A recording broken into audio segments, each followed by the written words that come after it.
Boa noite, pessoal. Eu sou o 𝙤𝙤𝙤𝙯𝙈𝙧𝙀𝙀. Essa é mais uma MXP Live. Sejam todos bem-vindos. Good evening, everyone. I'm 𝙤𝙤𝙤𝙀𝙗. This is one more MXP Live. Welcome. Esta live está sendo transmitida pelos nossos canais no YouTube e Facebook. Por favor, curtam, compartilhem e se inscrevam em nosso canal. This live is being transmitted by our channels on YouTube and Facebook. Feel free to like, share, and subscribe in our channels. Hoje nós vamos estar abordando sobre conceitos básicos para Color Guard, como no Brasil fala a linha de frente. Today we'll be talking about the basic concepts from Color Guard. Então, para falar sobre esses temas, gostaria de convidar Jack Brown. Seja bem-vinda, Jack. Olá. Hello. Hello, Jack. So, Jack, she speaks Portuguese as well. She will say something about.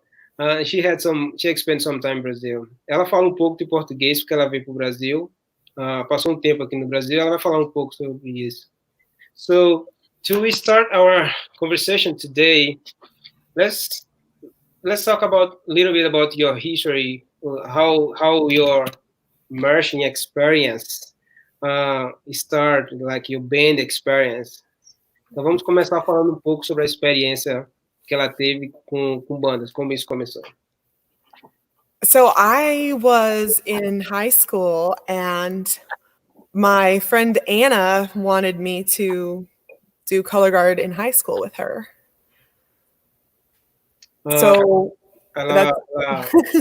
Ela estava como se fosse no período de escola de ensino médio no Brasil, e ela tinha uma amiga, Ana, que já fazia parte da banda, que convidou ela para participar do Color Guard. Yeah, and then when my band director in high school, he marched with the Star of Indiana Drum Corps, and they were very, very good, and he showed a lot of videos of performances, and I just loved drum corps a lot. O diretor da banda, da escola que ela participava, ele tinha participado da Star of Indiana, que é uma drum corps que foi muito famosa e hoje não está mais, ela parou de funcionar. E aí ele mostrava muitos vídeos de drum corps para ela e ela ficou assim muito animada, e foi por isso que foi uma forma de incentivo para ela querer participar. Yeah, so whenever I graduated high school, I joined a very small drum corps. Their name was Memphis Sound. They aren't around anymore. But after that, I went to Blue Stars, which Blue Stars is a popular drum corps even now. Yeah. Então, quando ela terminou o ensino médio, quando ela graduou do ensino médio, ela participou de uma pequena drum corps que era chamada Memphis Sound, que já não existe mais. Depois ela participou da Blue Star, que é uma das grandes drum corps que a gente tem em atividade ainda hoje.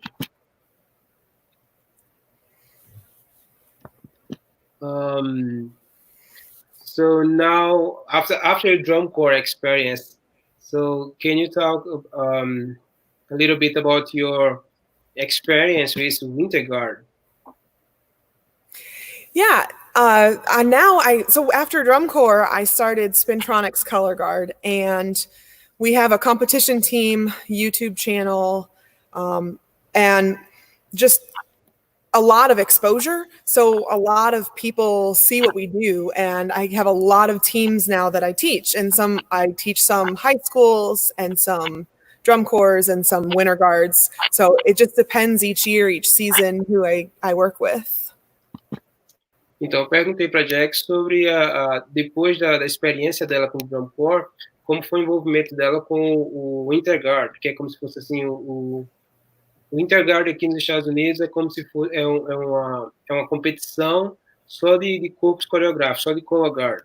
E ela falou que ela começou na Spintronix, que aí é um grupo que tem bastante expansão na parte de mídia social, YouTube, Facebook, eles têm página, tudo isso.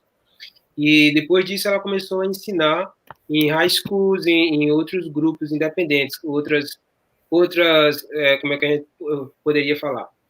São como color guards independentes. Como tem nas drum corps, grupos independentes, também tem color guards independentes das escolas. And now, tell us about your experience in Brazil in 2016. In 2016, I was auditioned and I was in the opening ceremonies of the Olympics in Brazil. So I moved to Brazil and lived there for 3 months, and I danced every day. And I also taught color guard with Brazilian Vanguard. So I went to Brazilian Vanguard and worked with their color guard while I was in Brazil. And I spoke Portuguese, mas não tenho praticar. How long been in Brazil? 3 months, 3 meses. Então, a Jack, ela fala um pouco do português, mas eu perguntei para ela, ela disse, não, eu prefiro que seja em inglês a live. Então, em 2016, ela fez, nos anos das Olimpíadas, que foram no Brasil, ela teve uma audição pelo Comitê Olímpico Internacional para escolher dançarinas, e ela fez essa audição e ela passou. E ela foi para o Brasil, passou 3 meses no Brasil. E como assim, o movimento de banda, todo mundo se conhece, então, assim, ela conheceu o pessoal do Brazilian Vanguard no período que ela estava no Brasil, e ela foi lá e também deu umas aulas para o Brazilian Vanguard. Então, você fala um pouco de português. Um pouco. That's great.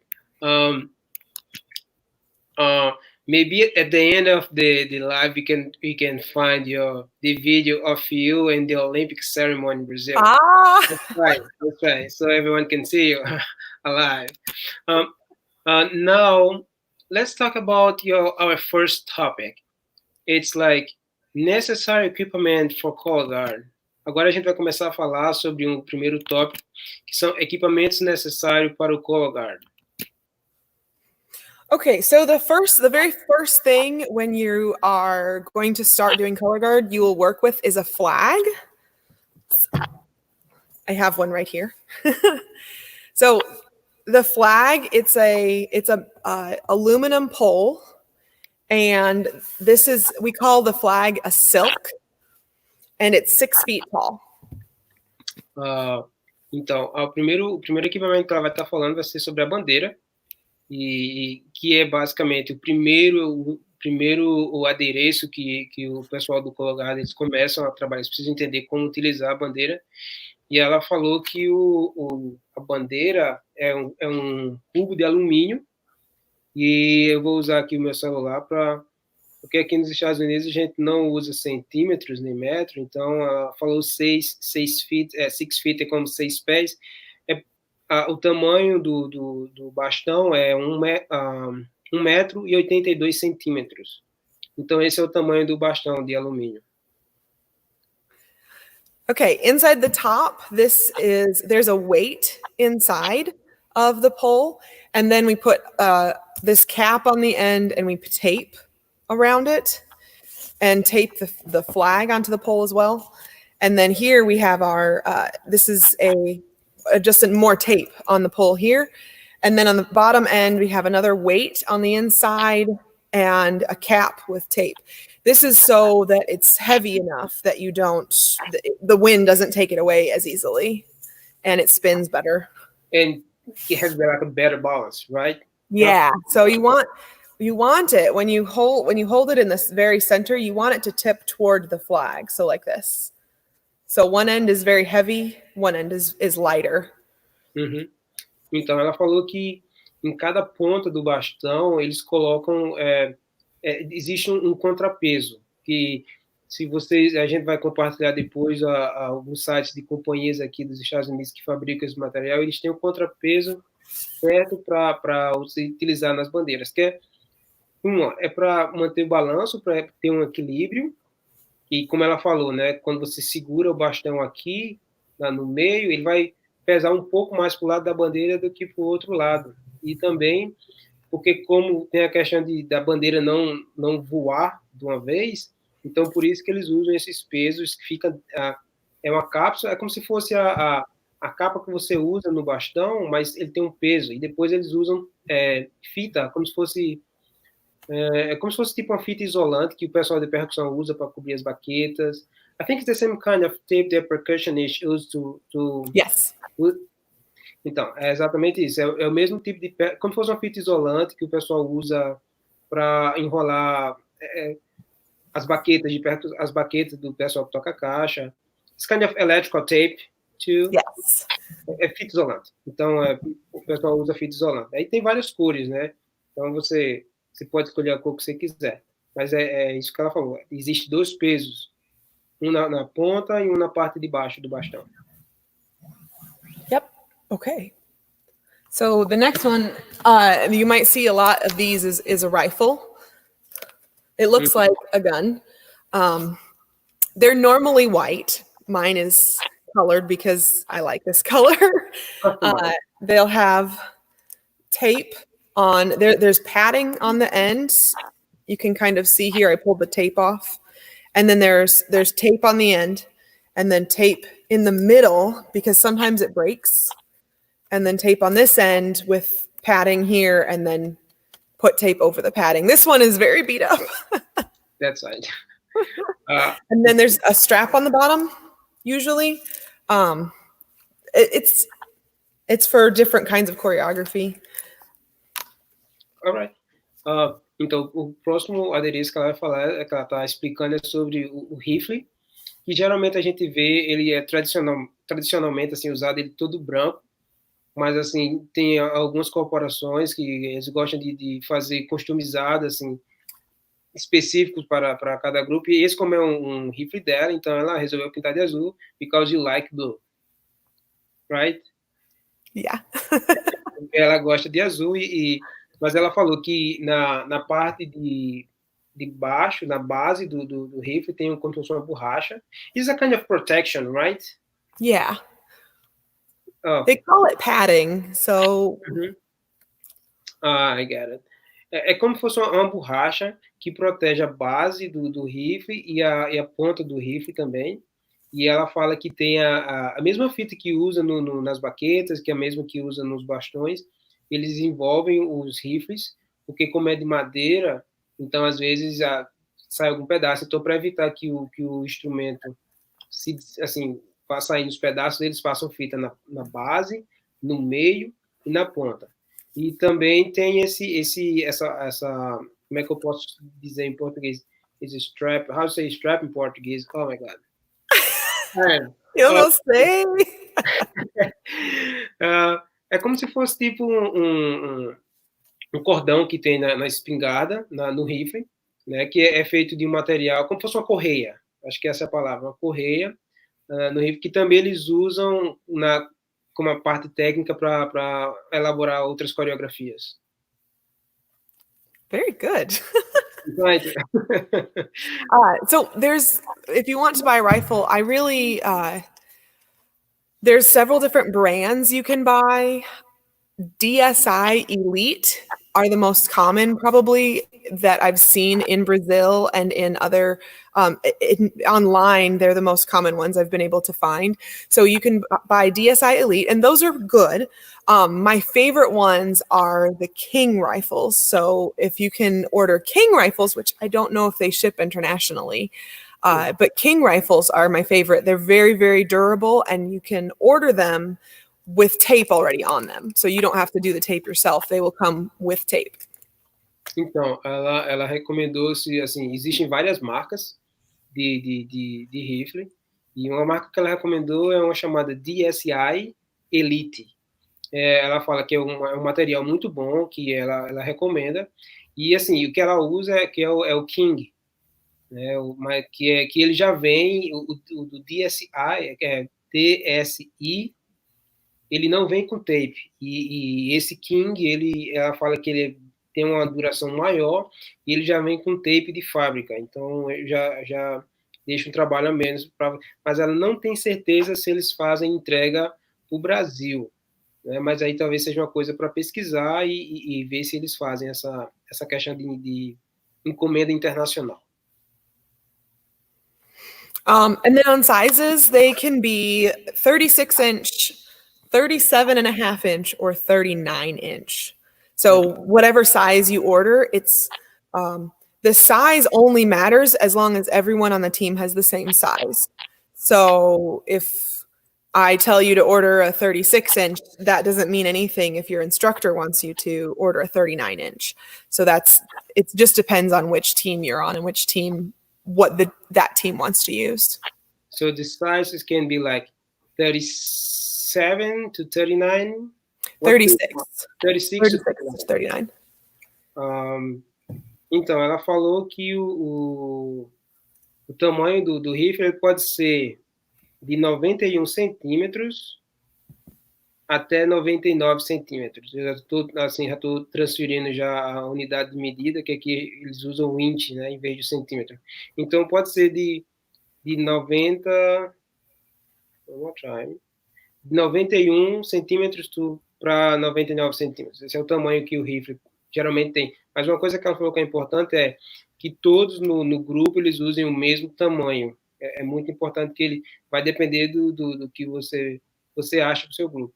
What's the criteria to decide what size of rifle? Usually younger groups will use shorter rifles, but that's not always true. Not always. Is something related about the people size, like how tall, maybe how short you are? It can be, but I know some world groups that use the shortest rifle, even though they're the tallest and the oldest, they use the shortest type of rifle. Então, eu perguntei para ela qual era o critério de escolha entre o menor rifle e o maior rifle. Ela fala que é uma questão que depende muito do grupo. Eu até perguntei se era sobre a questão se alguém era mais alto ou mais baixo. Ela fez que já viu grupos assim profissionais com pessoas mais baixas, mas eles usando um tamanho grande. Então, eu acho que é uma coisa mais que vai da questão técnica.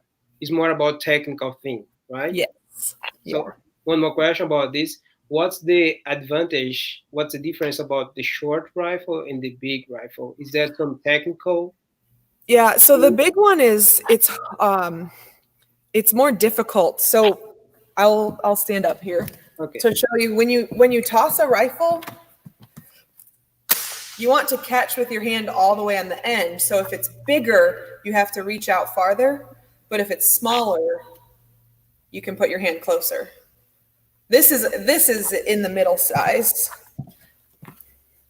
This one is a middle size one. So I can reach farther here to catch and do a longer rifle. But if I have a shorter rifle, I have to catch here. So the bigger ones are usually heavier also. So you have to be very strong. Foi o que ela falou, que eu perguntei se existia alguma diferença na parte técnica.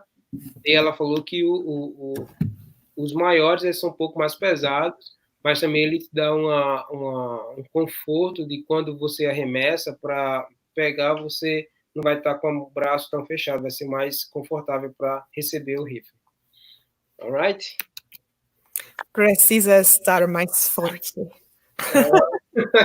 Great. Alright, next one is... I have, gloves. Gloves, yes. When you spin weapons, you want to use gloves, and there's no fingers. So when I put this on, but it's very, very padded. It's very, very thick, and it's thick here and thick across here and across here. And this will protect your hands. These are my favorite. They're called 𝗿𝙪𝙧𝙀. And there's a link to order these on Amazon if you want to order those. But I have some new ones too. King rifles. Well, King just sent these to me. They're designs by King. They're a little bit thinner, but they have a really good padding in the same places here and here. So I'm going to try these and see if I like these as much. But these have always been my favorite ones. O que ela falou que quando você usa esse tipo eles falam weapon, é como se fosse tipo assim, é um tipo de acessório, né? Que o weapon você pode usar como também uma palavra, você pode usar como um armamento, né? Mas nesse caso aí, esse tipo de acessório, o uso das luvas é extremamente importante, porque protege mais as mãos. E aí, como ela mostrou, existem várias marcas que aí a gente vai falando sobre a questão dos links. Ela passou vários links, que no final da live esses links vão estar disponíveis na descrição do vídeo, como também a gente vai estar colocando como comentários nos vídeos, so vocês podem acessar e checar isso aí. E ela mostrou que na luva, você tem que deixar os dedos livres, e essa parte de dentro das luvas, como ela mostrou, é um material mais grosso, mais resistente, que te dá mais, I think it's more protection also, Uhum. que protege mais e te dá uma segurança na hora de você arremessar o material e pegar o material de volta. Okay, not last thing, but next thing. Next one. So this is a saber, and usually you will see them with tape on the whole thing, but this one is new. I haven't taped it yet. So it looks like a sword, and it has a screw in the end that you can tighten. This one is, again, this one is King. King is my favorite brand for weapons, but there's also another one that looks similar to this. Is called the Excalibur, is very similar, and I have a link to Excalibur as well, so you can use that one if you'd like to. Então, o próximo adereço que ela está mostrando é o sabre, que é como se fosse uma espada, e geralmente nos shows a gente vê, elas são todas cobertas com fita branca, mas esse aí ela falou que é novo, ela ainda não passou a fita, e ele tem um parafusozinho na base que você, para ajustar, it's kind of make some adjustments. The screw that is show and yes. It's to make some adjustments to. Yeah, so sometimes if you drop it, it will loosen, and so you can tighten the screw to make it tighter.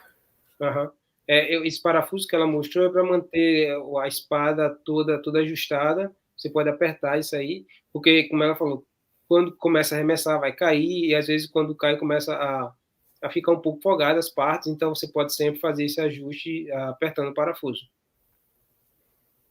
Yeah, so it's made of steel. This part here, there's some plastic here, this part. And then this portion is called the hilt, and this portion is called the blade. So it's very much like a real sword, but it's not sharp. It's flat. It's very thick and very flat, and it makes it so you can actually do a lot of different choreography with it. Então, é um material metálico e que tem essa parte de onde se pega, que é de borracha, que aí ela vai demonstrar depois. E there's something about the tip. Oh, yes. So it's round instead of pointed. Então, um outro detalhe que essas espadas, elas não têm ponta no bico, então o bico dela é circular, porque é uma espada esportiva, não é uma espada de luta, é uma espada que é feita para utilizações artísticas, né? Então, para evitar o risco de alguém se machucar, elas já são cortadas num ângulo circular. I know some people they put like an extra, I don't know if it's kind of plastic protection the tip, or maybe they put more tape at the tip. Yeah, sometimes they make the tip really thick. They'll put tape here. It helps holding, or it helps you with it just not stabbing yourself with it. You can. I don't like to, because I think it looks less like a sword if it's thick tape here. Uhum. Que eu falei para ela que eu vi alguns grupos que geralmente na ponta da espada eles botam mais fita, que aí ela falou que é mais por uma questão de proteção, e mais assim, e também tem a questão de, às vezes, para manter a fita totalmente ajustável, mas ela falou que ela prefere não usar. Assim, eu vi em alguns grupos, mas ela falou que basicamente ela não usa isso aí. That's great. Yeah. Okay. Now the last one. This one is an air blade. You don't see these a lot. They're less common. Only one company makes them. The company is called Band Shop, and I really like them. I think they're easier to spin instead of a rifle or a saber. Plus, here in the United States, a lot of schools don't like their color guard to use rifles or sabers because they look like weapons. And air blades don't look like weapons at all. So these work similar to rifles and sabers, but they're just plastic. And you can get them in white, or this one used to be gold, but it's very old. I've rubbed it off. You can get them in white or silver or green. And then you can tape it whatever color you want as well. So you can use tape as well? Yeah, you can use tape on it. You don't have to use tape. These, it's really hard to break them. I have broken them, but it's really hard to break them because they're such a solid plastic. So you don't have to tape them. Like with the rifle, you really have to tape the rifle. But with this, you don't have to. Então, ela falou que esse é o Airblade, que assim como no Brasil, tem algumas escolas que não gostam que o Color Guard eles usem o rifle e a espada, porque o rifle, embora seja feito de madeira, mas ele aparenta ele aparenta um armamento, como uma espingarda, e a espada também. Então, eles começaram a fazer o uso do Airblade, que é um material plástico bem resistente, que já pode vir, ele já pode vir pintado de fábrica, mas aí você pode usar fita para assim, ela falou que é muito difícil quebrar. Ela já quebrou um, mas é muito difícil quebrar. Mas aí, se você quiser passar fita colorida ou quiser ajustar na cor da sua corporação, é uma coisa que fica bem, assim, a escolha de vocês.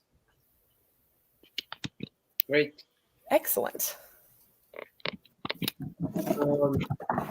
So we talk about I think it's all the different kind of like color guard accessories. I think it's more the basic one. I know right now people start to use like a different ones, kind of like specific design for that show and right. But I think it's the basic movement, like the fundamental is still the same. Yes. Yeah, so there's like with each piece of equipment, there is a set of fundamental movements that you can do.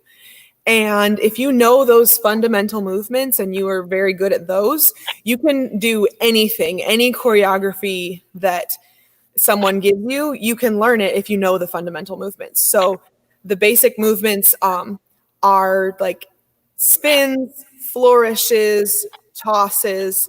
And once you know those, you can put them together in different ways. You can do them at different points around your body, and you can change a lot of things.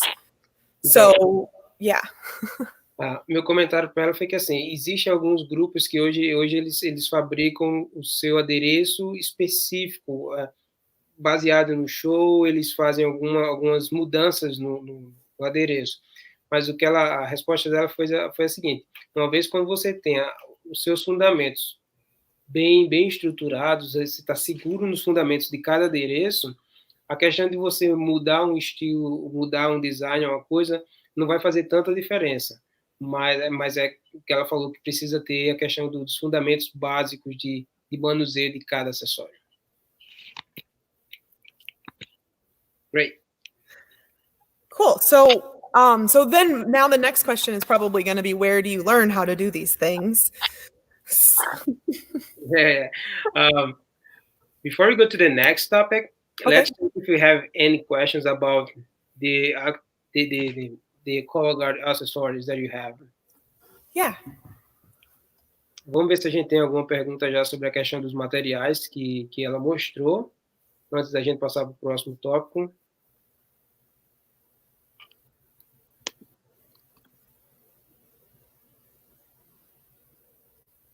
Ok, Adriana Lima. O rifle possui um padrão de tamanho específico.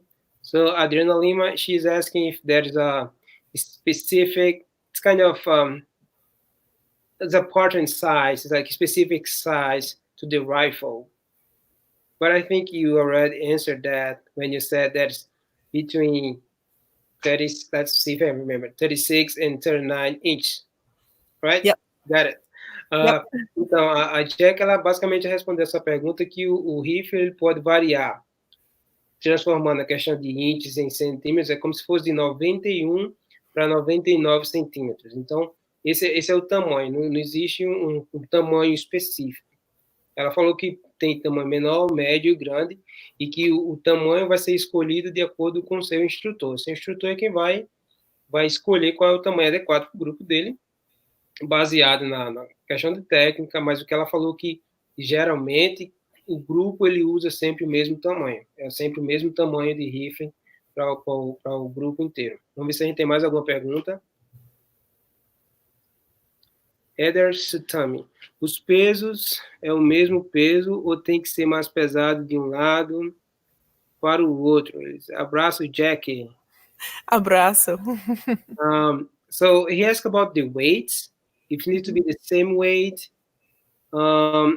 in different size. So in the flag. I don't know if he's talking about I don't know which kind of, if it's about flag and rifle.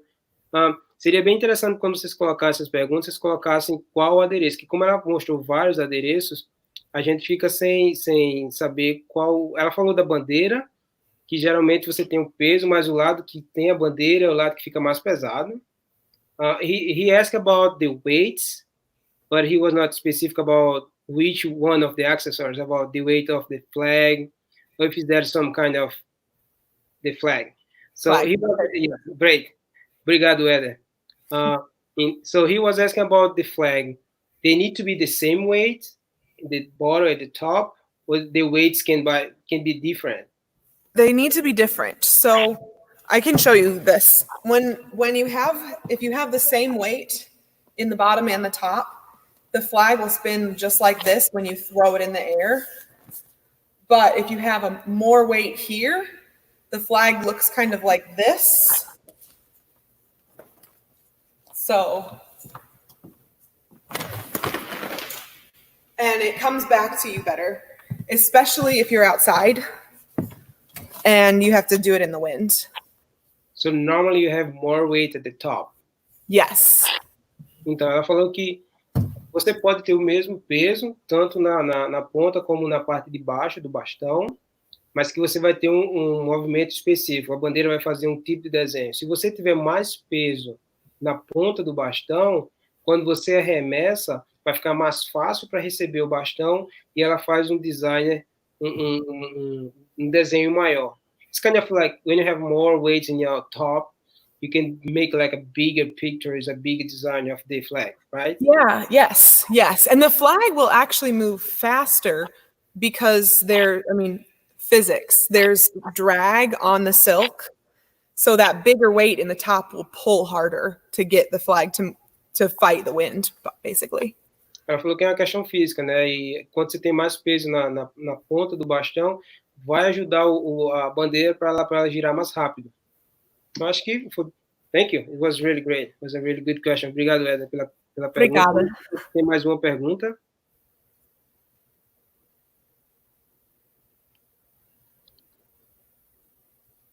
Ana Lima, temos grupos no Brasil iniciando trabalhos de Color e Winter.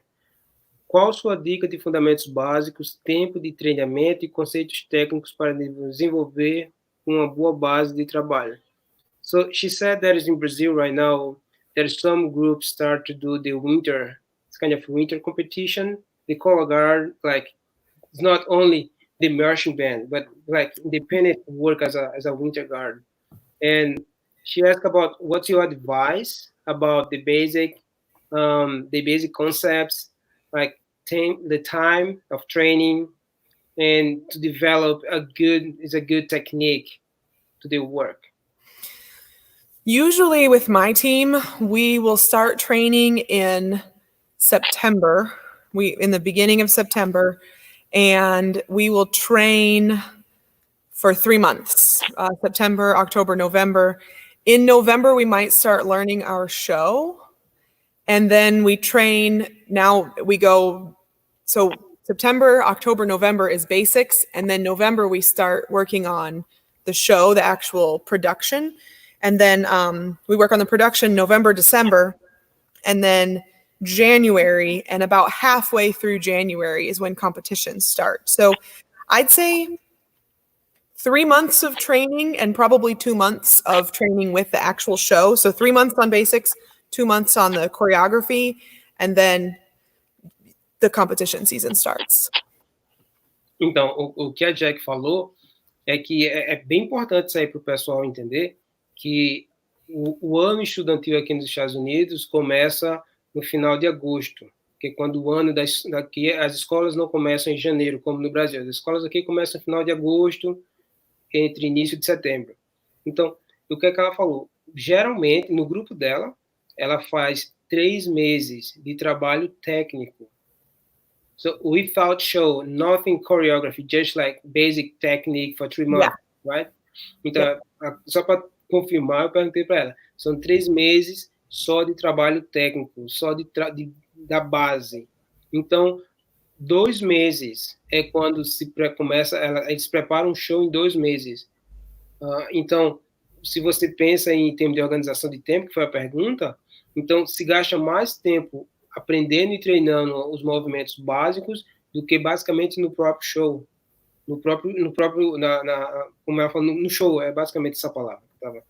Então, isso é bem importante. Aí foi uma ótima pergunta, e a resposta dela foi excelente, porque mostra para vocês que é necessário gastar mais tempo no trabalho técnico do que no show. And I would like to add this, and you can say if I'm right or wrong. Even when you start to work in your production, in the beginning of your rehearsal, you make a kind of review of the basics. Yes. Of the basement, right?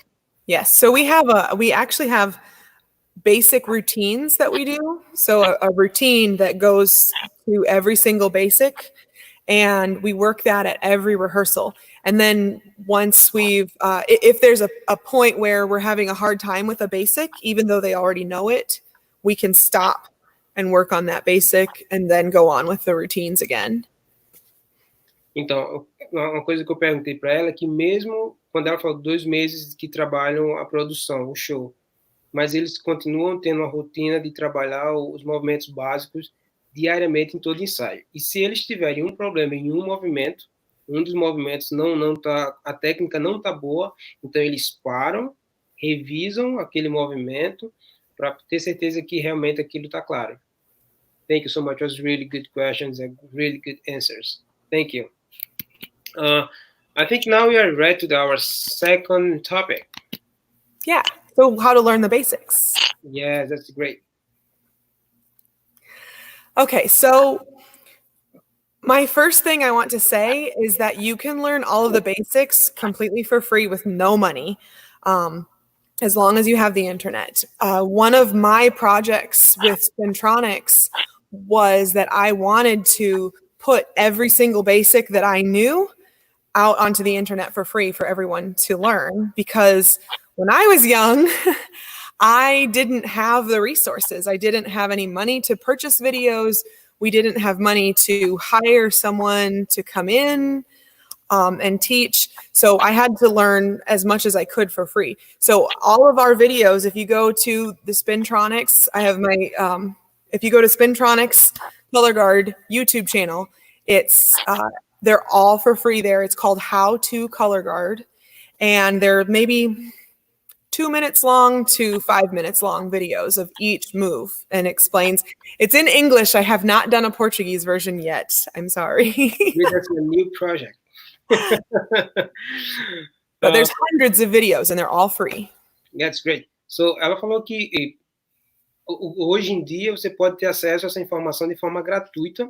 Todo esse material você encontra de graça na internet, e isso foi um dos projetos dela com o grupo que ela trabalha, que é o Spintronix, que foi criar vídeos no YouTube ensinando que é How to Color Guard. É como assim, é como se preparar para o Color Guard, como ficar, it's kind of how to be ready to be part of the Color Guard. Kind of, yeah. But I'm saying, like, if you type in English in YouTube, How to Color Guard, you'll find me every time. Então, se você colocar no YouTube lá How to Color Guard, você vai encontrar ela, e você vai encontrar o canal da Spintronix, que tem vários vídeos explicando os movimentos básicos de cada um dos acessórios. It's incorrect English, I'm sorry. That's fine. For the translation thing, you cannot do like word by word. You need to make like the expression make sense. Even like Portuguese to English or English to Portuguese, you need to find sometimes different translation, but like the idea is like make sense. Eu falei para ela que a tradução, tanto do português para o inglês, como do inglês para o português, não precisa ser palavra por palavra. O importante é a frase ter sentido, a ideia ser transmitida da forma correta. All right? Okay. Yeah. So you can also learn with like a local team. So if you have a color guard team at your high school, at your school, or if you have an independent team in your area and you join, a lot of times they will let you come in and learn the basics from the very beginning with no experience. And if you don't know, if you have a team near you, I know that 𝙎𝙤𝙬𝙯.org has a list of all of the color guards, and you can search. I know they have all of the color guards in the United States, and I know they have some international, but I don't know how many of the international ones they have listed, but you could at least look and see if there's one that's near you. Então, ela falou que geralmente o que acontece aqui nos Estados Unidos, se você não tem um grupo na sua escola, você pode procurar um grupo próximo, que eles vão deixar você praticar os movimentos básicos, assim, sem problema, né? Mas, no caso, ela falou que no site do 𝙤𝙤𝙬𝙯, eles têm a lista de todos os grupos nos Estados Unidos e alguns internacionais. Eu não tenho conhecimento que tenha algum grupo no Brasil que seja cadastrado com o 𝙤𝙤𝙬. Se alguém tem essa informação, por favor, quiser compartilhar, vai ser ótimo para a gente compartilhar. Se tiver algum grupo no Brasil que já tenha conexão com o 𝙤𝙤𝙬, então, por favor, compartilhe essa informação. All right? Yeah. So then the other thing you can do is if you want to spend some money to learn how to do the basic moves, you can order videos. 𝙤𝙤𝙬𝙯.org has videos like on DVD, or they have videos online you can download. And then the other thing that's really nice now that people are doing is they are offering online classes or online one-on-one sessions. So like you could go to Spintronix and you could say, hey, can I have a one-on-one with an instructor? And we could set you up with like a Zoom call or something where you can virtually learn from that instructor. Então, uma coisa que ela falou que hoje em dia você pode comprar vídeos no 𝙤𝙤𝙬 ensinando todos os movimentos. Se você quiser ter um material assim original, ensinando todos os movimentos, você pode comprar esse material no site do 𝙤𝙤𝙬𝙯.com. E também hoje, com essa situação que a gente está vivendo agora, das aulas online, tem vários instrutores que eles estão dando aula online para grupos e também individual. Então, mas aí já você precisa pagar para ter essa aula, já é algo pago. Mas se você quiser ter, como ela falou, você vai lá no grupo dela, se você quer ter uma aula individual com ela, você agenda, você vai pagar individualmente por essa aula. E não sei o que eu posso perguntar para ela como seria a forma de pagamento. Do you know what's the way to make like lesson payments? Like if you want to do it with a group, a lot of times so Spintronix is planning on doing some clinics in probably late June, early July, and it will be something like $5 per person for a big group altogether. But if you want to do the one-on-one, it's going to be a lot more. And this is $5 US, of course. And then if you want to do one-on-one, of course, it's going to be quite a bit more. I know some other instructors who I've talked to charge as much as $30 for like a one-on-one session on Zoom. Is it per lesson? Per lesson. And usually your lesson runs 40 minutes to an hour. You said you can make like a $5? Yeah, so if you join up with another class, in May, there was this company called the Breakdown Camp, and they're going to love that I'm talking about them, but they did a weekly class.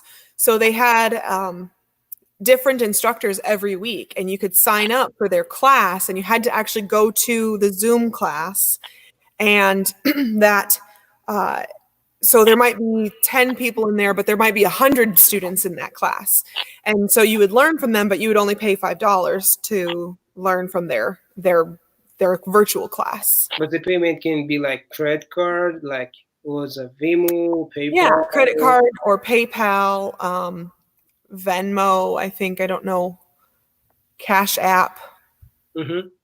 Então, o que ela falou que, para essa questão das aulas particulares, você pode fazer, se for aula em grupo, você pode, geralmente eles cobram $5 por pessoa, e isso vai ser transmitido por Zoom, e você se cadastra, você paga, a questão do pagamento pode ser feito por cartão de crédito ou PayPal. Eu não sei se vocês usam Venmo, que é um outro aplicativo de transferência de dinheiro que a gente usa aqui nos Estados Unidos, mas existem várias formas de pagar e você vai receber, quando você paga, você recebe o link do Zoom que você vai poder acessar e assistir. E ela falou que tem um grupo que ela trabalha, que... What's the name of the group that is said? Oh, the Breakdown Camp? The Breakdown Camp. And actually, the person who started the Breakdown Camp, his name is Michael Rosales. He's a very, very good dancer and choreographer. Então, tem esse grupo chamado Breakdown Camp, que são aulas online, e aí você paga, você recebe, e você vai poder fazer aula com várias pessoas. Você vai ter que entrar no site e fazer essa pesquisa, a gente pode disponibilizar o link também para vocês no final dessa live. All right? Mm-hmm. Let's see if you have any questions about this topic.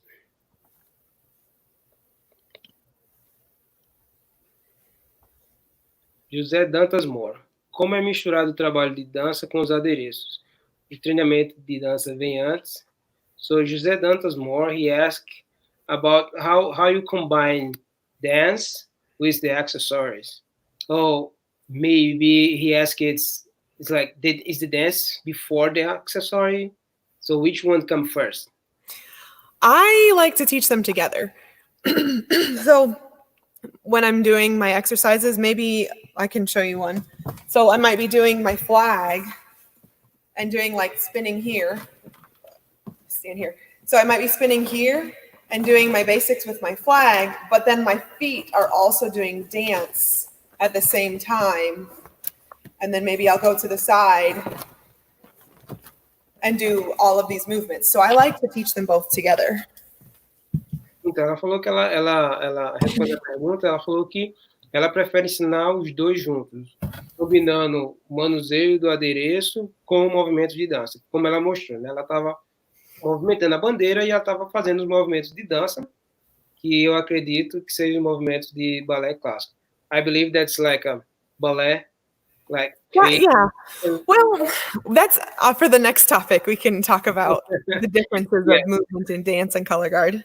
Ela vai falar sobre essa questão dos diferentes movimentos. Então, mas vocês viram que ela combinou, ela continuou mantendo o giro da bandeira, mas utilizando movimentações com os pés e com o corpo, combinando as duas coisas. Vamos ver se a gente tem mais alguma outra pergunta. Renata Rainato, o que ela indica como exercícios básicos para melhorar e padronizar a empunhadura? She's asking about what kind of basic exercise you recommend to create a kind of pattern in your, how to say, like, we say empunhadura in Portuguese. It's kind of toss, the way that you toss. Okay. So maybe like what kind of basic exercises with the flag that you want to do? Yes, she asking about like empunhadura.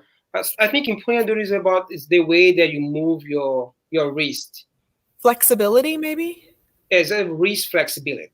Okay. Well, a lot of that comes from like the physical training that we do. So you might be doing push-ups, pull-ups, strength training exercises like in a gym. And then, but there's ways to break down a toss so that you know each part of it.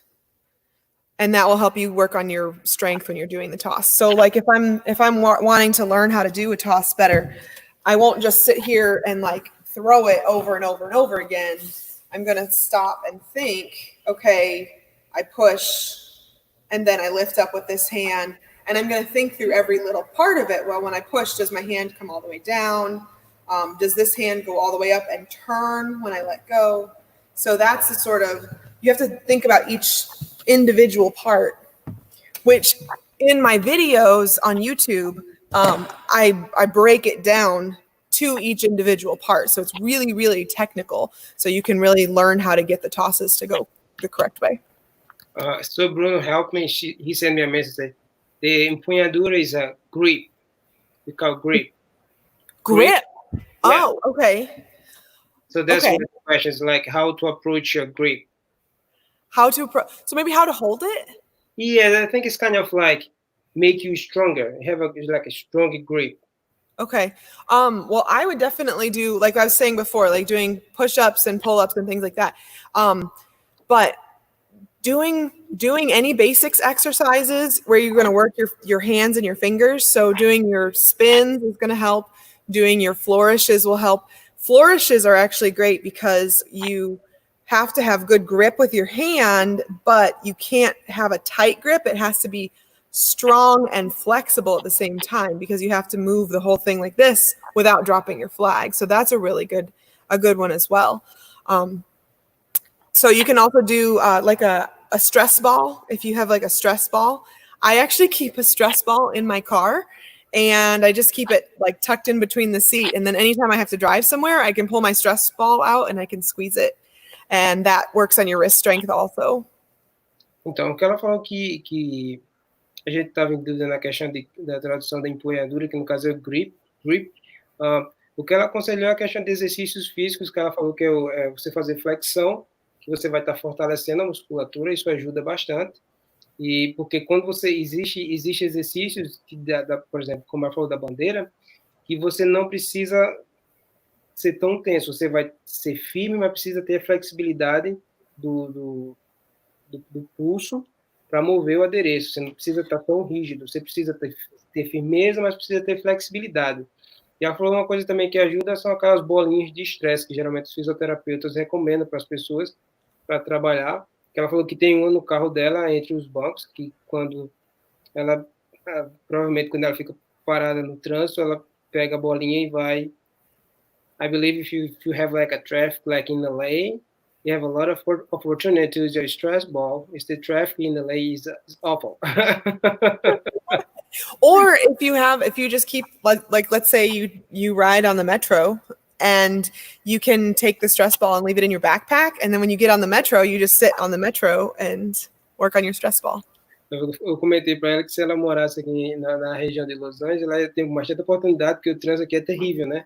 Então ela ia ficar parada. Mas ela falou que você pode usar em qualquer lugar. Ela falou que a sugestão você pode colocar sempre na sua mochila.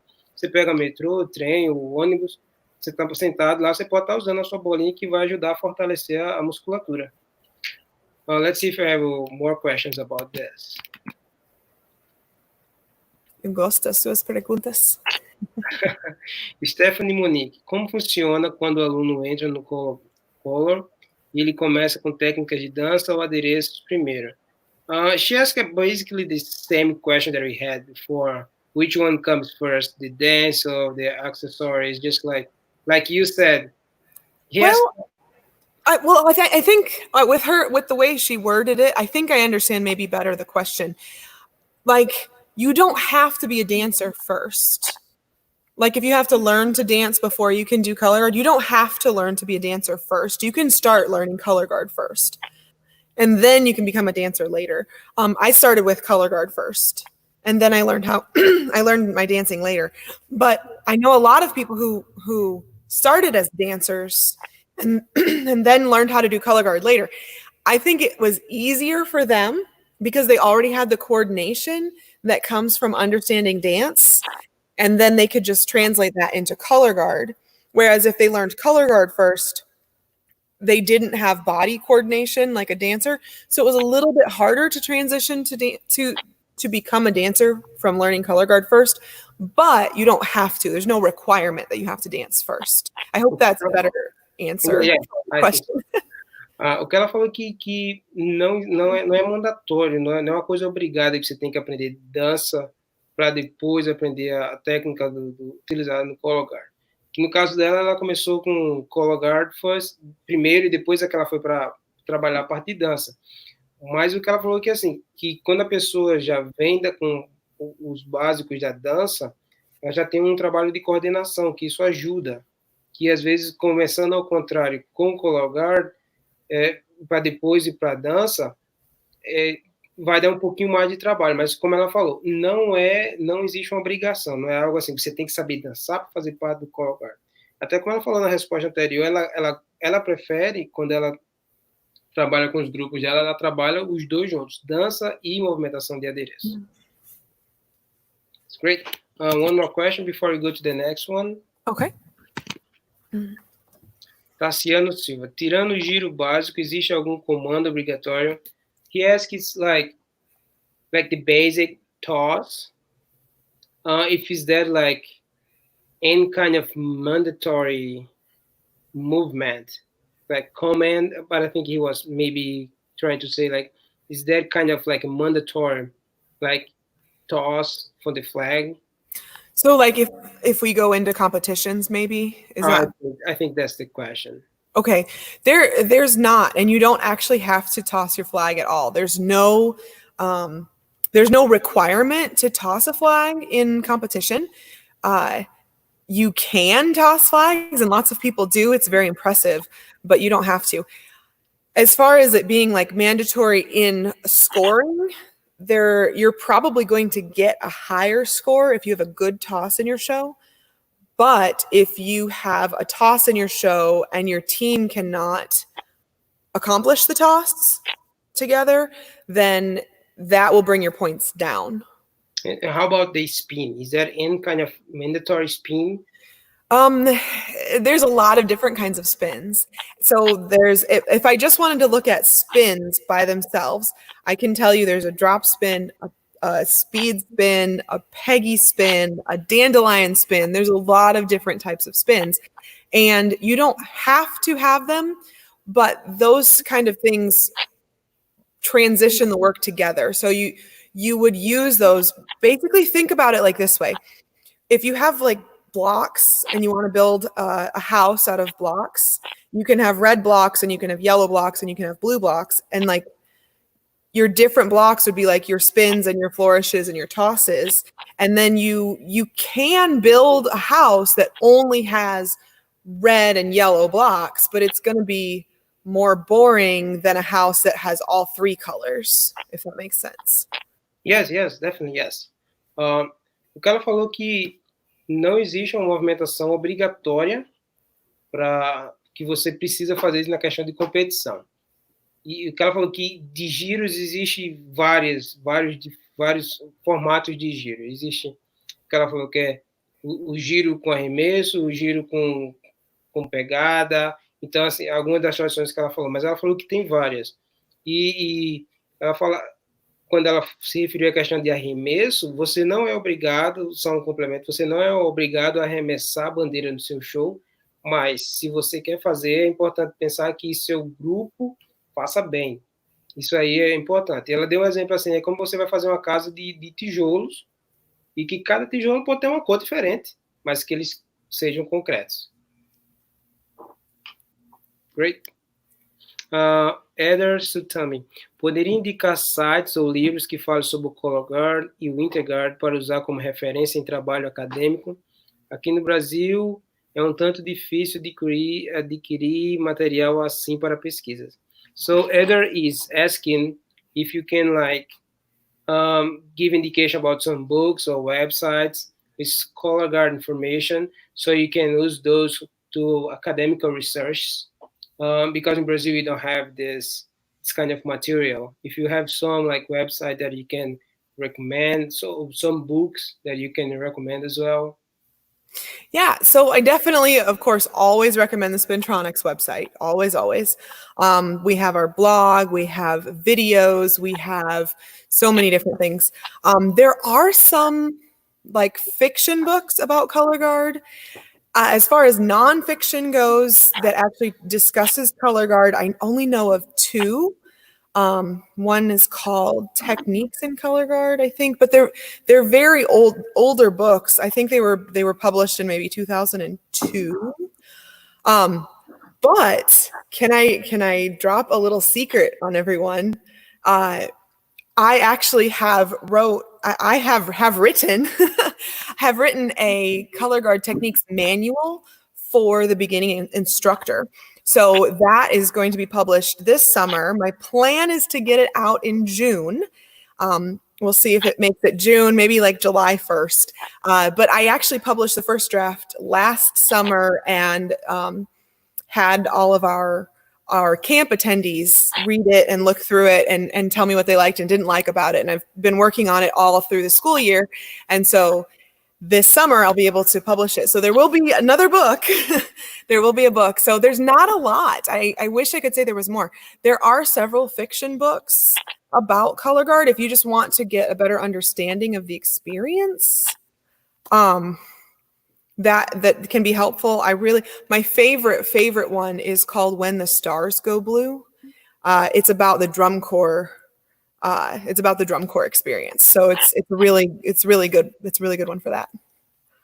Então ela falou que sempre recomenda o grupo dela, que você pode encontrar várias informações no website do Spintronix, você pode encontrar. Ela falou que existe livros, sim, mas existe alguns livros que são antigos, por volta de 2002, que estão aqui no mercado, mas não são muitos.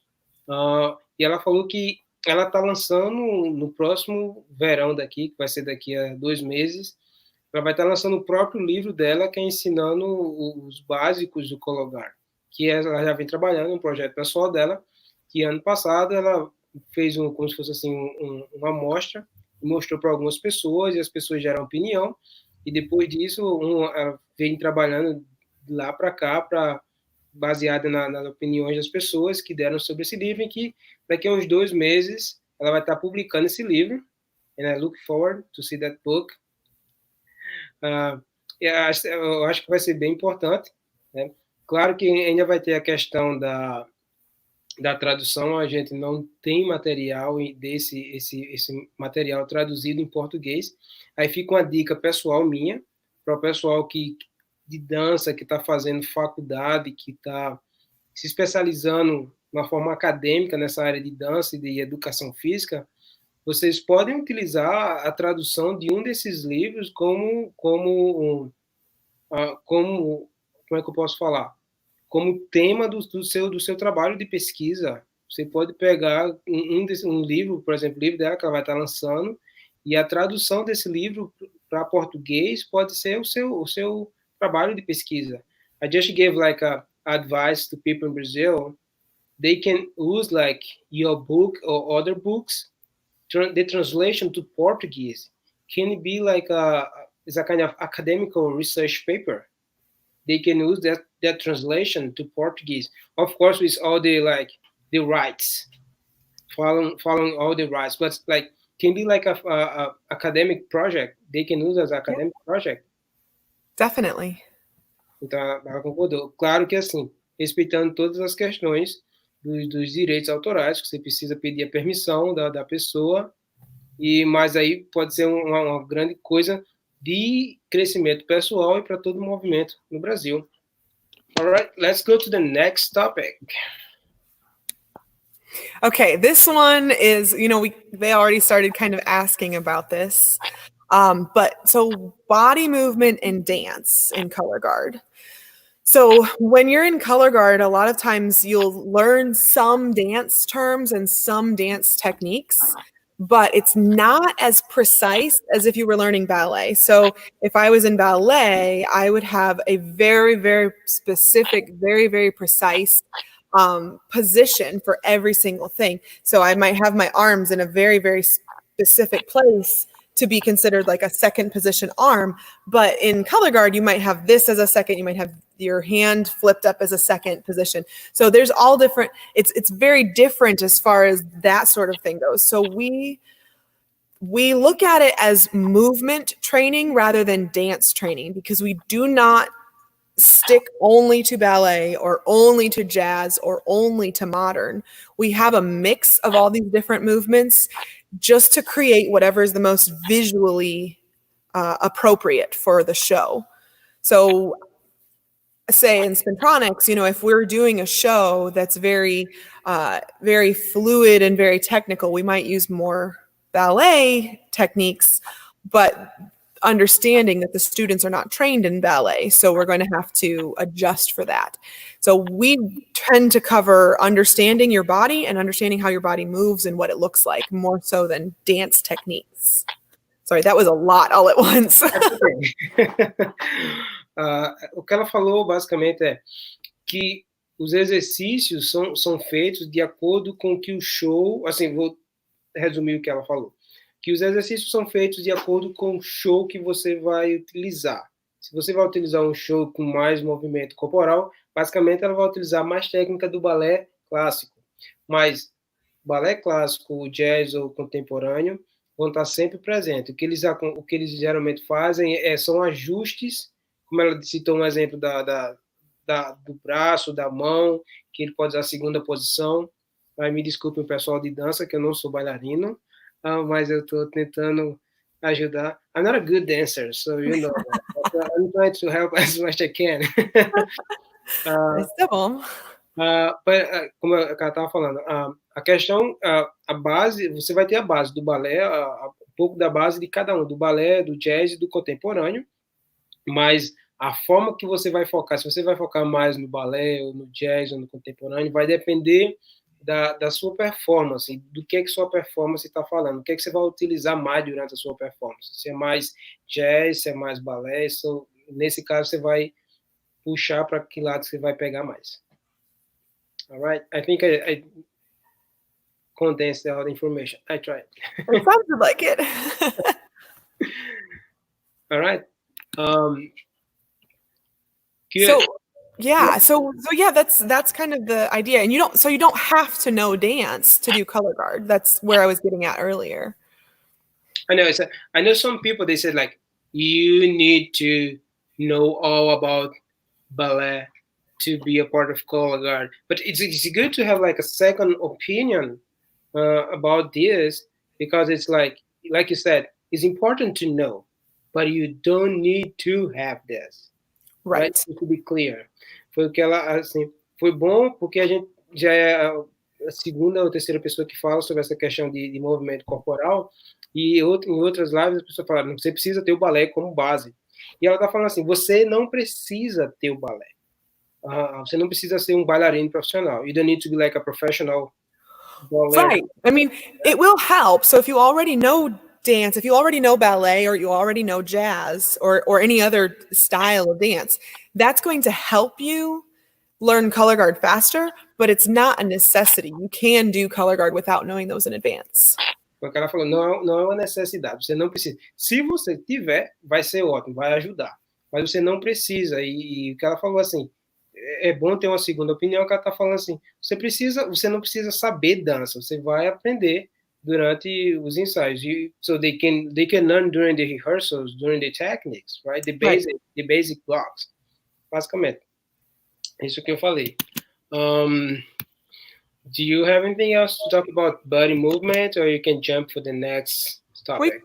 We can jump, or if you have questions. Oh, let's see if I have questions. Vamos ver se a gente tem alguma pergunta sobre a questão de movimento corporal.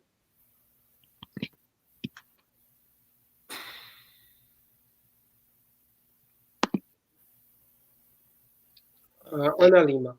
Quanto ao processo de criação de show, escolha de tema e etc., devemos levar em conta o nível do grupo,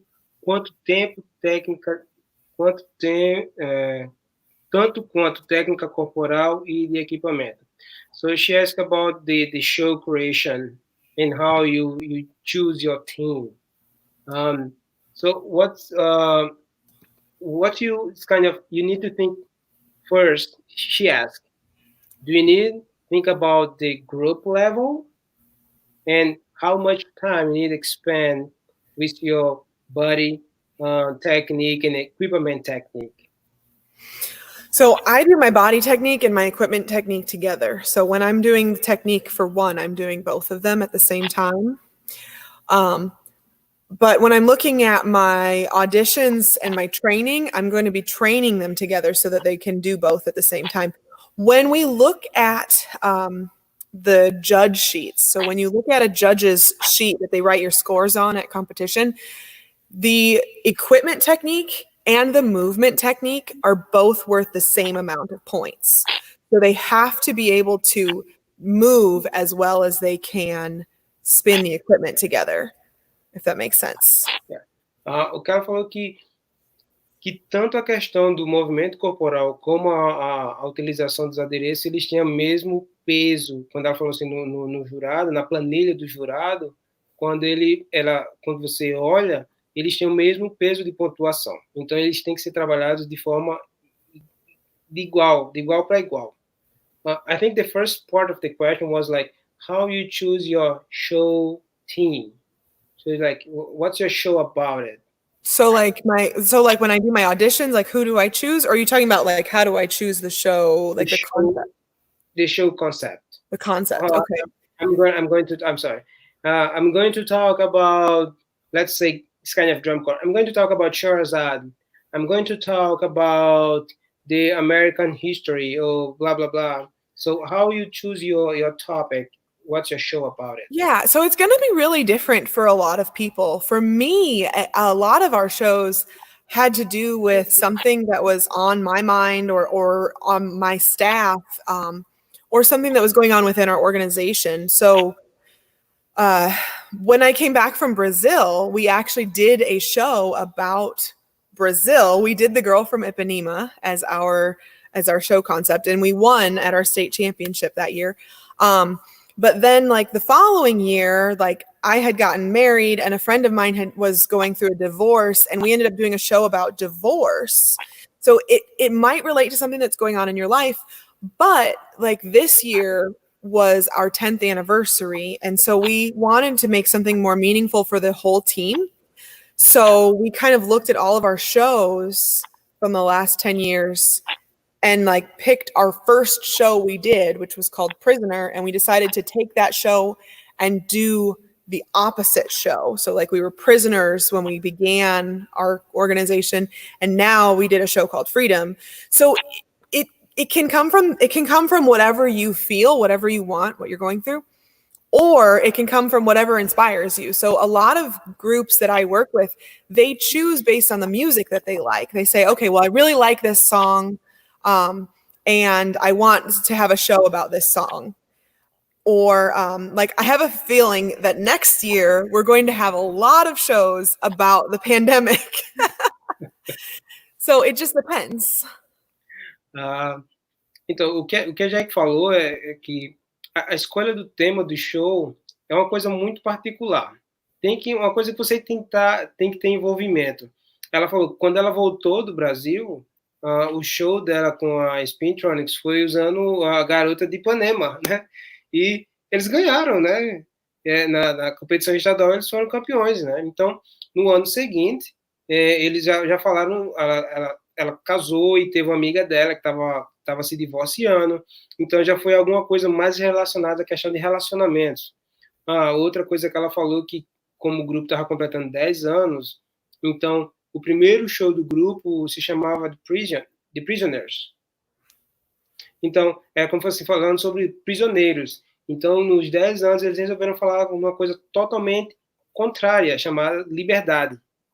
Então, a escolha do tema vai depender muito, assim, do que você está sentindo, do que é que você quer falar, ou, como ela falou, vai depender também da música que você quer usar. A escolha da música também pode direcionar na escolha do tema do seu show.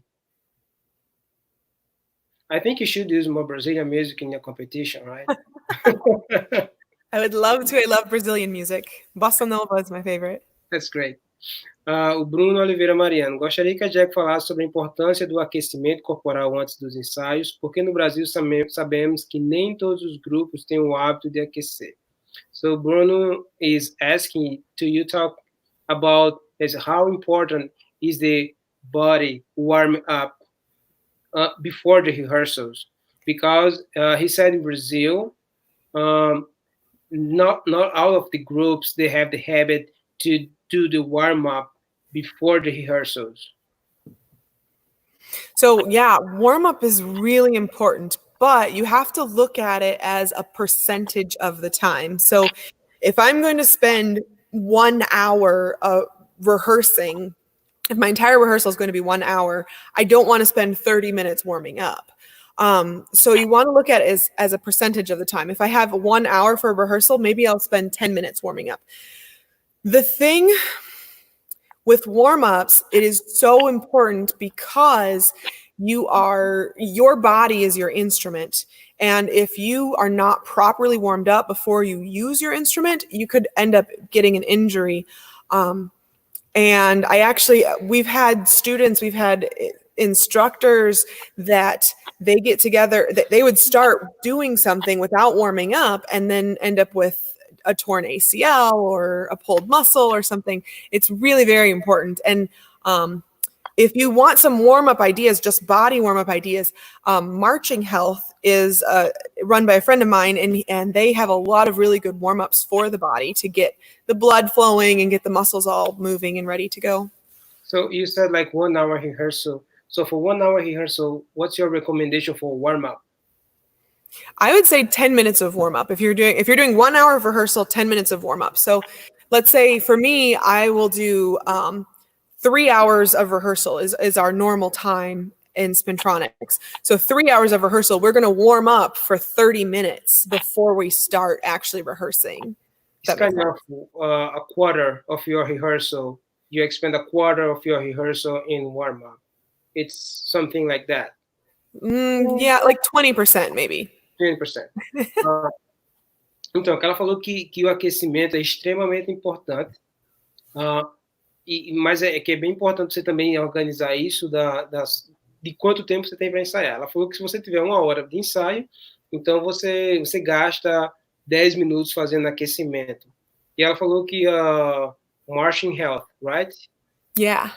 Tem grupo chamado Marching and Health.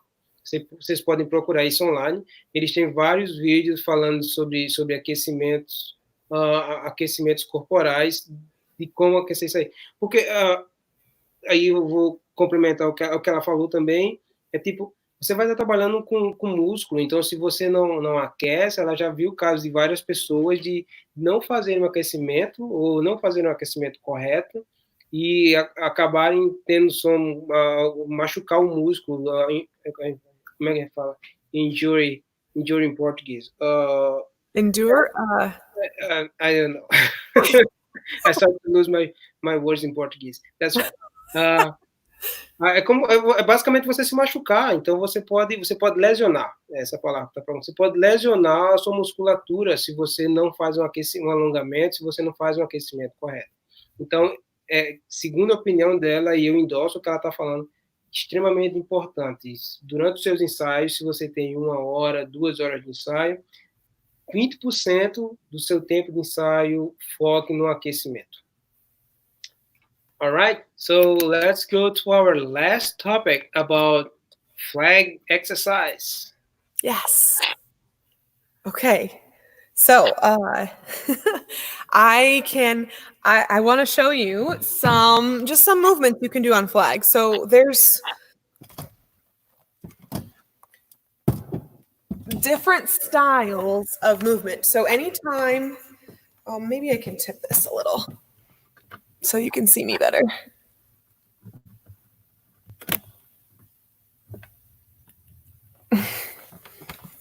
Okay, so anytime that I have my flag, I can do several different types of movements. So I can do spins, which are handing one hand to the other. And like I said, there's different kinds. You can do spins like these. You can do spins like these. There's so many kinds. So those are spins. And then anytime you do one hand, you can do a flourish. You can go across. This is a flourish, or you can do tosses. And one of my favorite tosses I want to show is a very basic toss called a 45. This is very, very popular. There are lots and lots of teams here in the United States that use them. When I worked with Brazilian Vanguard, they did this a lot in their show as well. So the concept of a 45 toss is that it's going to leave your hands and be at an angle. Instead of being flat or instead of being in front of you, it's going to be at this angle when it spins in the air. So it should look like this. Sorry, that might be too much all at once. That's okay. Ela falou que o movimento da bandeira, eles podem utilizar as duas mãos, como também pode utilizar só uma mão, mas vejam que ela segura sempre perto da bandeira mesmo, né? A forma de pegar, o local onde ela pega é sempre próximo à bandeira. Você pode utilizar duas mãos, como ela mostrou, e pode usar uma mão só, fazendo o que eles chamam de floreio, né? Chama flourish, ou seja, você vai usar por trás e na frente. E ela falou que a questão, que é isso aí que eles chamam de spin, e a questão do tosse, que é o giro, ela tem que o pessoal usa bastante nos Estados Unidos, que é o que ela faz. Can you show one more time the toss, like the angle one, the 45? Yes. Can you see eles chamam de... Yeah, that's better. Que eles chamam de 45 graus, que basicamente a bandeira não vai estar reta, nem vai estar horizontal, ela vai estar um pouco angular, e ela tem esse giro por cima da cabeça. It's like your flag spin above your head. Yeah, so there's different ways I can do it. If I wanted to toss here, I can make this. I can make my toss spin over my head, but it's going to be flat.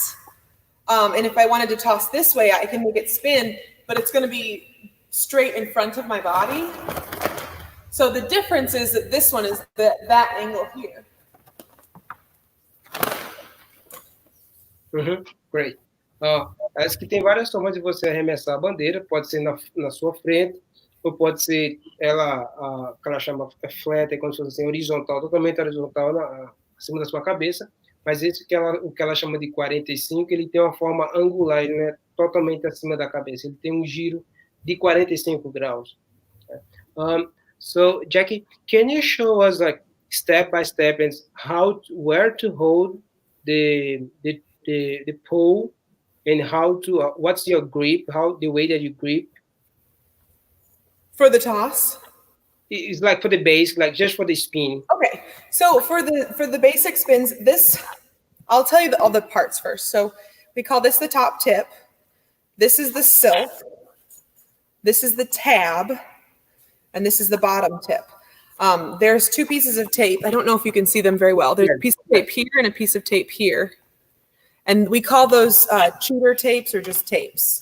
So I hold the tab in my right hand, and my thumb is pointed toward my silk. So my thumb goes this direction, but then I wrap it around myself here. And then my left hand is going to go on the bottom, and my thumb is going to also be pointing toward my silk. So both thumbs, you can see them, both thumbs are pointing toward my silk. And then I wrap my thumbs around, and then I hold it up. My left hand is in front of my belly button, and there's space in between my body and the flagpole.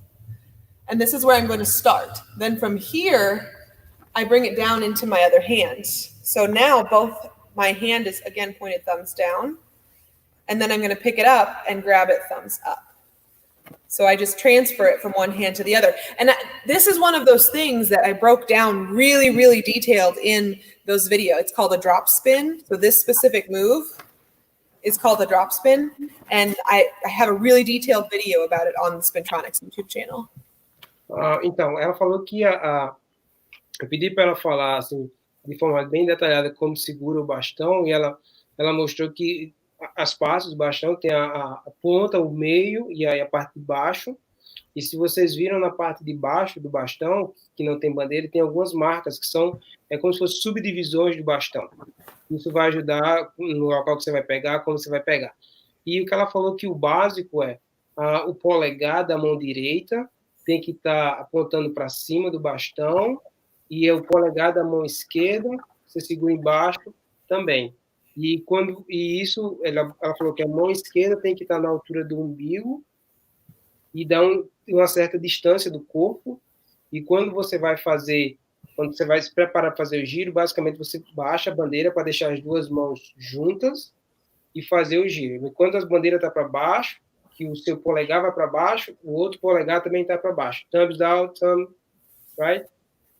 Yeah, great. Então, basicamente, quando você pega o seu polegar, os dois polegares têm que estar para baixo. Então, basicamente, o polegar vai indicar qual a direção que a bandeira vai estar fazendo. Basically, your thumb will tell you where's your flag, right? Yeah. Good. So I'm kind of learning color guard technique today too. So, so your thumbs down and thumbs down as well, right? Yes. Estava só confirmando com ela a informação para ter certeza que eu estava dando a informação correta para vocês. Great. That's great. So when you're doing, so like I said, there's a lot of different kinds of spins, and I won't go into all of them. So this is just one basic spin called a drop spin. You can do a spin like this is a speed spin, and it just spins a little bit faster. I can grab over and pull down. This is called a peggy spin. And then like I was showing you before, this one is a push spin. I see these a lot in marching bands. Outdoor, but not very much in indoor. I think it's easier to control maybe with the wind being outside. So those anyway, those are some basic spins that you can do. Now I can take that spin, let's just take the drop spin to start with, and I can make a choreography with it where I don't have to have it right in front of my body. I could maybe take it up here to this point. So I start here and I can go up and I can do a spin this way. And this is where my choreography starts coming in. So I can take this very, very basic move. I can do this, and then I can add some body underneath. I can pick my leg, I can move with it. So there's a lot of different ways you can change that to accommodate your show. O que ela falou é que existe várias formas de combinar o jeito que você gira o bastão e que você, na hora de começar o seu show, você não precisa estar naquela posição reta, você pode estar numa posição angular, e onde você vai estar combinando o giro do bastão com movimentação corporal, foi o que ela falou, acrescentando, combinando o giro da bandeira com a coreografia corporal. It's kind of, you combine your spin movement with your body movement. Yes. Great, that's great.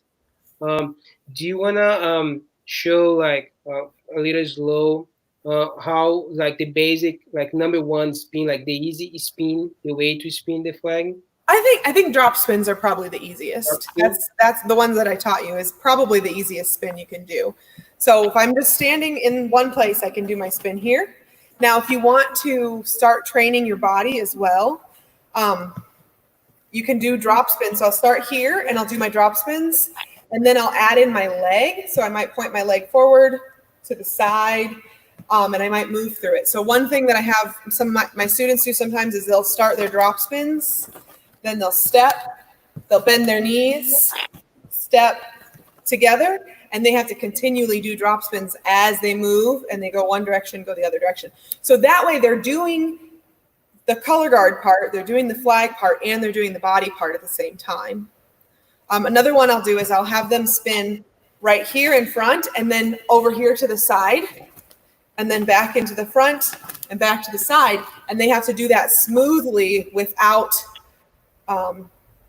making any mistakes in their drop spins.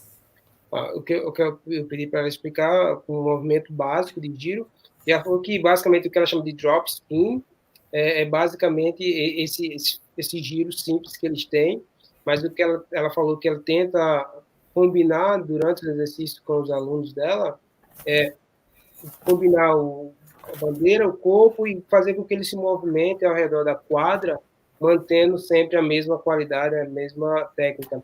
And how about the toss? What's the simple toss? Okay, so the very, very basic toss that we do at Spintronix is called a 3-count toss. So you want to not have your hand in the middle. You want your hands about 1/3 and 1/2. and your right hand goes underneath, your left hand goes over the top. What I do is I push down with my left hand first, and my left hand comes all the way to my thigh, and then my right hand lifts straight up. Let me roll up my flag so you can see better. So I'll start like this. My left hand pushes down, my right hand lifts straight up and turns, and then when it lets go, my hand is flat in the air just like this. So I can push down, lift, and I get a toss out of it. So let me do that with the silk open so you can actually see the toss. It only spins one time in the air. Okay, then I'll catch it with my right hand back on the tab and my left hand on this tape. This is one of my tapes. These tapes are really important because they tell you where to place your hands for different moves. So usually I can figure out where halfway is, but it's hard to figure out where a third is. So I have tapes here. And also, if you can see, I have a little bump underneath of really thick tape. That way, when I run my hand down, I can find this right spot on the pole. So I don't just know my spots on the pole where I put my hands. I have to figure that out, and I have markers there. So I put my hand. This one is on the marker. This one is halfway in between. I push, lift, catch. And it's the same angle. So I started from this angle, and I catch in this angle. So very basic. It spins one time in the air. And then once you get good at it, you can lift it up higher and spin 1.5 times, or make it go around 2 times. So you can make those spin more and more as you go. Então, o que ela falou sobre essa questão do arremesso básico, é que eles chamam de arremesso de contagem, são 3 contagens, 3 counts, que ela falou que a mão esquerda tem que estar, vocês veem que o bastão ele tem várias marcas, é justamente essas marcas onde vai mostrar onde você vai pegar e onde você vai segurar. E ela falou que a mão esquerda vai pegar no bastão, ela vai girar, e a mão direita vai estar por baixo da bandeira, e ela vai girar a mão esquerda e colocar a mão esquerda próximo da perna, e com a mão direita ela vai girar, arremessar, e depois pegar a bandeira na mesma posição. When you finish the catch, e ela vai pegar, veja que ela segura a bandeira, a mão direita dela já não está no meio da bandeira, já está na base da bandeira. Então, isso é um processo que tem que ser feito passo a passo, e aí vocês podem ter acesso a todos esses vídeos, como ela falou no Spintronix. Veja, uma coisa importante, que é essa questão das marcas no bastão, né? Porque aí vai te dar você vai, mesmo debaixo da bandeira, ela falou que você consegue sentir, você passa o dedo, você consegue sentir essa lombadinha under the flag, so you can feel that a little bit. Yep. So, vocês podem ver, ela está mostrando. Great, thank you so much. So But I can feel it really easily. Vocês podem sentir, quando você passa a mão na bandeira, você pode sentir isso muito fácil. Então, essas marcas vão ajudar vocês para saber onde tem que pegar, como vai ser feito o arremesso. Então, esse que eles chamam de toss, o giro da bandeira, e ela fala assim, quando você aprende o que é de um tempo, it's just one count, right? Just one beat. Well, it's 3 counts. So I start here and I go so I go with the music. I'll push down on the first count. So 1 is my first count. 2 is when it spins in the air. And then 3 is when I catch it. So if you're thinking about it with the music, it takes 3 counts. We call it a 3-count toss. But it only makes 1 rotation when it leaves my hand. So it goes 1 time around, then I catch it. Ok. E o que ela falou que esse giro, ele geralmente são, se você pensa na música em tempos, como andamentos, você 3 tempos, que é hold, lift, catch. How you say? Yeah, push and lift is kind of 1. So I go 5, 6, 7, 8, and 1, 2, 3. Ok. Então, o que ela falou que ela conta o 5, 6, 7, 8, então ela tem o 1, o 2, o 1, ela... Deixa eu voltar aqui. O 1 ela empurra, push, lift, catch. Push, lift, catch. Então, que é como empurrar, levantar e pegar. que é o push, lift, catch. Yeah. Eles usam. I'm learning. Que é basicamente que se vocês verem vídeos de ensaios de grupo de color guard, vocês vão ver que eles contam e eles dizem os movimentos, as palavras como esse push, lift, catch, você pode escutar o tempo todo eles falando. E esse giro, esse arremesso que ela fez é o básico, que a bandeira só tem uma rotação. Se você quiser com 2 rotações, if you want a 2 rotation, you need to push harder. Yes, and you need to stretch your arm up higher. So if I want, a lot of times what we'll do is you won't toss a 2 rotation from here. You might add something to the beginning. So I'll start here and I'll maybe add a cone.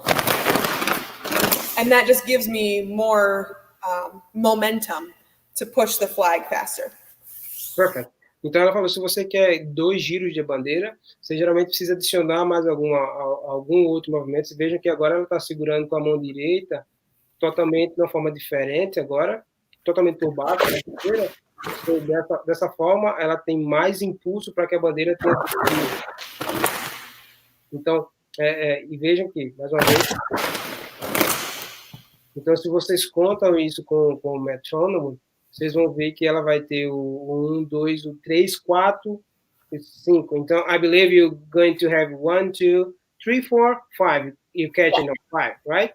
Então, yes. Estou aprendendo, gente. Então, ela vai ter o empurrar, o levantar, 3, 4 e o 5. Então, em vez de ser só 3, então agora ela vai ter 4, right? Is a push, lift,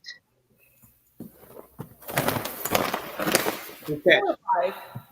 Então vai ser basicamente 4 contagens. Então vai ser 1 empurra, 2 arremessa, mais um giro extra e o 4 ela pega a bandeira de volta. But I believe that all the basic movements, how to do this step by step, more that way they can pause back and watch again. They can find it in Spintronix website and a YouTube channel, right? That's great. Color guard. Yeah. So we finish, let's go to 2 questions before we finish our section today. It's a great section. It's like a lot. Gosh, I can tell you, maybe I can try to do some color guard techniques during my COVID pandemic, stay home, so I can try to do some color guard exercise. So that sounds perfect. Well, let's see if I have some questions for you.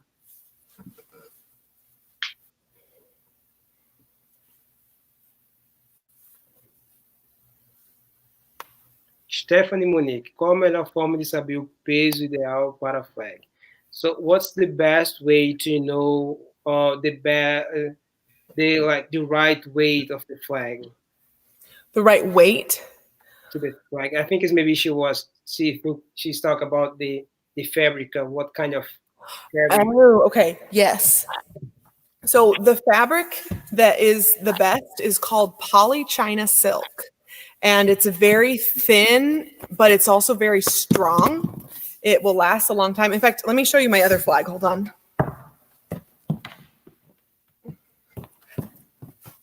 Ooh. So this flag is very, very, very old. It's, I think it was new in 2006. So it's what, 14 years or something? And it's poly China silk, and it's still very, very strong. I do have some places where I have a hole where I caught it on something, but it's very thin and it's very strong, and it can move through the air very easily. Is this one sewing? All the design is sewing? Yes. Yeah. This one's sewing. And sometimes I get holes in the sewing. That's fine. But I sew them up. I sew them back up because I love this flag so much. It's my favorite. Great. And I was 2016? You said 2000, how long? 2006. Wow. So 2006 is let's say 13 years and it's still good. Yeah, it's a great flag. And it's poly China silk. So that's the best fabric I've found for flags is poly China silk. Now, if you want a flag that's shiny, they make something called lamé, But lamé is it's very delicate and it won't last for very long. I've used lamé flags and they only lasted one season. Like I would do one show with them and they'd fall apart. Então, o que ela falou, tem esse material que ela falou que é o... Can you say the name of the material again? And slowly. Poly China silk. Poly China silk. Eu não sei como seria o nome desse material em português, mas minha dica é, vão no website que a gente vai colocar os links aí para vocês, e vocês olham lá, quando vocês escolhem a bandeira que vocês querem, vocês podem ver o nome do material que é feito, a bandeira. E ela falou que essa dela é de 2006, mas já tem o quê? 13 anos, mas está aí. Tem alguns buracos, mas ela vai lá e costura novamente, mas porque ela gosta muito dessa bandeira. Mas assim, vocês veem que o design da bandeira é todo costurado. Acontece de se rasgar a costura, mas eles vão lá e eles consertam isso aí, né? Vamos ver se a gente tem mais alguma pergunta. Mais uma pergunta só. Bruno Mariano. Fazer parte de um grupo como Blue Stars e posteriormente o Spintronix mudou o que na sua vida? Divida com a gente algo que mudou sua vida para sempre e que você aprendeu nessa vivência. So, Bruno, it's asking you to share what changed in your life after your experience with Blue Stars and Spintronix. He wants you to share with us what did you learn with this experience? So many things. So I was very sheltered as a child, and I think being in Color Guard was the thing that helped me to understand the world better. I learned how to manage myself, manage my time. I learned how to take care of my body. I learned that I can't just eat potato chips all day and still be healthy. But I think another thing is I learned how people come together and can make something great, because especially with Blue Stars, people come from all over the country, all over the world to work together and make a show for one summer. And then when they're gone, that's it. You don't have that show and those people together ever again in all of life. So I think that was a really big thing for me. When I started Spintronix, I had that in mind too, but it's actually a lot bigger even than I thought, because now with Spintronix, we're touching people not just within the United States, not just people who come to us, but we're touching people all over the world through the internet. So it's been a really, really incredible experience. It's brought the world, I think, closer together for me, because there's so many people who love Color Guard and do it all over the world. So that's, I learned a lot of things. That could be a whole other session by itself, I think. Então, o que a Jack falou que, a resposta dela para a pergunta do Bruno foi que ela aprendeu muita coisa com a experiência dela na Drum Corps e depois trabalhando com a Spintronix, que ela era uma criança muito introvertida, e trabalhar com Drum Corps, ela aprendeu teve uma outra visão do mundo. Ela aprendeu a como cuidar do corpo dela, que não era só comer chips e tomar refrigerante o tempo todo, que isso não era uma rotina saudável. Então ela aprendeu a tomar conta do corpo dela, ela aprendeu como cuidar do corpo dela de uma forma melhor. Ela falou que no Drum Corps como Blue Stars, você tem vivência com pessoas de várias regiões dos Estados Unidos e também do mundo, que elas vêm, se encontram, se reúnem e fazem aquele show, e aquela produção dura só um ano e depois eles não se veem mais. Mas aí fica a questão do ciclo de amizade que você tem, que você cria um ciclo de amizade bem maior depois da sua experiência na Drum Corps.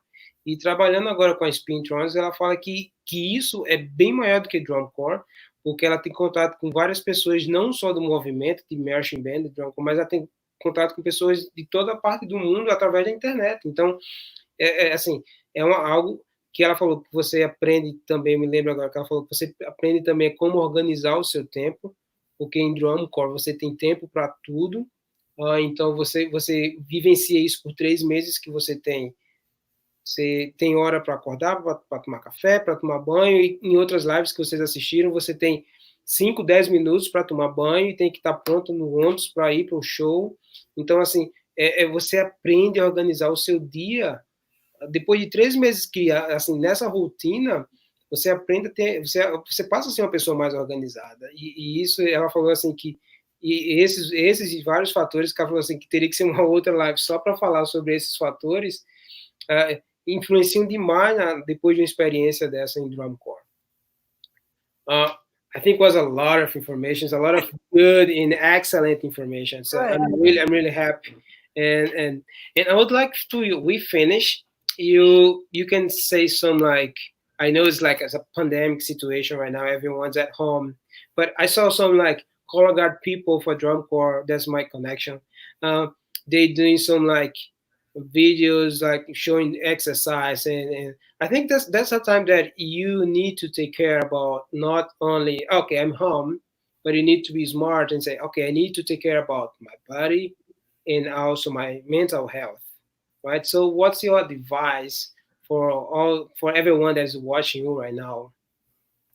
I would say anything that you can do that will get you up and moving and eating healthy is really important.